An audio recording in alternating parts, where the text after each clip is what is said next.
ကျွန်တော်တို့မင်းရွာကဘာအင်းစီဒီကိုစားပြုဆူတော်မြစ်ရှေးအောင်တိမ်မြတ်စွာဘုရားဆူတော်မြစ်ဘုရားကြီးစတင်ရတပ်ပဲပူဇော်တန်ရှင်းလုပ်နေပါပြီခင်ဗျာ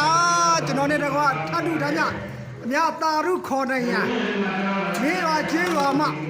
ဆူတော်မြစ်ဘုရားပြပါတယ်ဗျာကျွန်တော်နေ့တကွာထပ်တူတန်းကြအားလုံးသောမိတ်ဆွေများ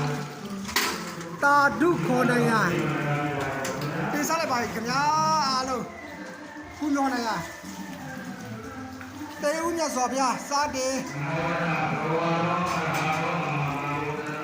ဒီတပ်ပဲပါခင်ဗျာတန်ရှင်းလောက်ပါခင်ဗျာအားလုံးကိုကျော်ဦးနဲ့ဟိုအောင်မျိုးမင်းထုံးတို့မြတ်အောင်မျိုးမင်းဟုတ်တယ်အောင်မျိုးမင်းနော်အောင်မျိုးမင်းတို့ကဘိုင်ကိုပူကြီးပြီးတော့ဓာတုဓာတ်များဒီတပ်ပဲနေကြည့်ပါတယ်ခင်ဗျာပုဂ္ဂိုလ်ကြီးကကိုကျော်ဦးပါခင်ဗျာဒါကိုကျော်ဦးပါအခုဆိုယူချမ်းမှရပါတယ်ခင်ဗျာအခုတော့